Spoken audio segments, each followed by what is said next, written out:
Evangelio según San Mateo. Jesús dijo entonces a sus discípulos: En verdad os digo que difícilmente entrará un rico en el reino de los cielos. De nuevo os digo, más fácil es que un camello pase por el ojo de una aguja que entre un rico en el reino de los cielos. Al oír esto, los discípulos se quedaron muy asombrados y decían: Entonces, ¿quién podrá salvarse? Mirándolos Jesús con atención les dijo: Para los hombres esto es imposible. Sin embargo, todo es posible para Dios. Pedro tomó la palabra y le dijo: Ya ves que nosotros lo hemos dejado todo y te hemos seguido. ¿Qué será de nosotros? Y Jesús le respondió: Os lo aseguro, vosotros, los que me habéis seguido, en la regeneración, cuando el Hijo del Hombre se siente en el trono de su gloria, os sentaréis también vosotros sobre 12 tronos para juzgar a las 12 tribus de Israel. Y todo el que haya dejado casa, hermanos o hermanas, padre o madre, hijos o campo por mi nombre, recibirá el 100 por 1 y gozará de la vida eterna. Porque muchos primeros serán últimos y los últimos primeros. El texto del Evangelio de hoy, tomado del capítulo número 19 de San Mateo, ciertamente es bien conocido.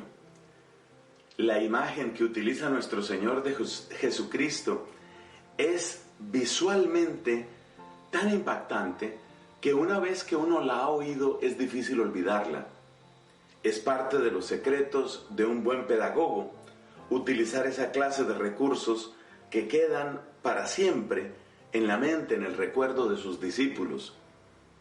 La expresión de Cristo es aquella frase: más fácil es que pase un camello por el ojo de una aguja a que un rico entre en el reino de los cielos. Esa frase es bien recordada y quizás se cita con alguna frecuencia. Lo que yo no estoy tan seguro es que sea entendida apropiada, adecuadamente. Porque la palabra rico en el lenguaje de Cristo creo que hay que entenderla como el contraste con la palabra pobre. Es decir, si entendemos mal lo que significa pobre, entendemos mal lo que significa rico. Es como una persona que está aprendiendo idiomas y no entiende, por ejemplo, la palabra día en ese idioma. Por decir algo en inglés, si no entiende que day es día, pues seguramente tampoco va a entender que night es noche. Cuando uno no entiende una cosa, tampoco entiende la contraria. Por eso decía Santo Tomás que uno tiene un mismo acto de inteligencia para comprender las cosas que son opuestas. Uno entiende correctamente lo bueno cuando se da cuenta de qué es lo malo, y uno entiende correctamente lo malo cuando se da cuenta de qué es bueno. No se puede entender bien una cosa sin entender bien la otra. No se puede entender mal una cosa sin entender mal la otra. Por eso también en nuestra época, a medida que se pierde el sentido de lo que es malo, también se pierde el sentido de lo que es bueno, valioso, heroico, virtuoso. Entonces, en el caso presente, hay ese contraste entre estas dos palabras, pobre y rico. Y si entendemos mal alguna de las dos, estamos entendiendo mal las dos.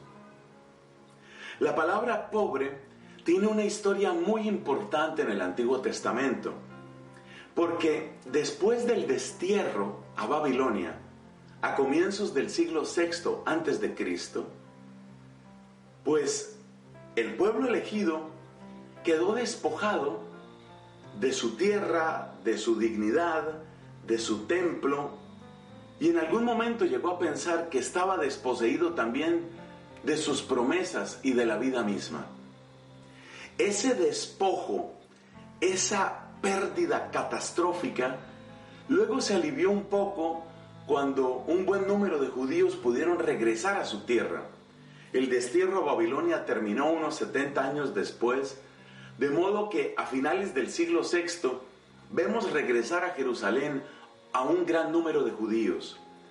Pero podemos decir que la lección estaba aprendida. ¿En qué sentido?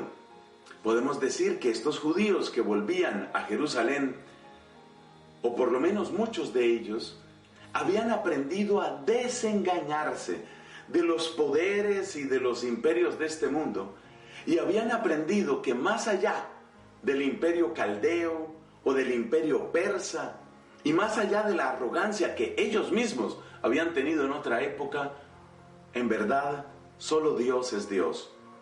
Y ese es el sentido de la palabra pobre. Los pobres de Yahvé, que en hebreo se llaman Anawim, los pobres que han aprendido esta lección, esos son aquella población a la que Cristo le habla en las bienaventuranzas.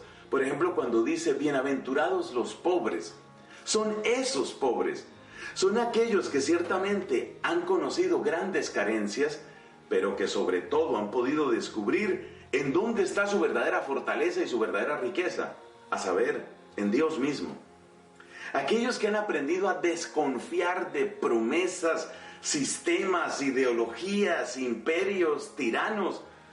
Aquellos que han aprendido a poner toda su esperanza en el Señor, esos son los pobres a los que les habla Cristo.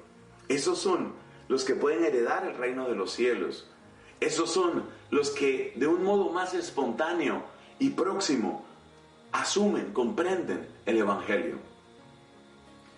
Si con ese concepto de pobres nos vamos a lo que significa rico, entonces entendemos por qué el rico no entra en el reino de Dios.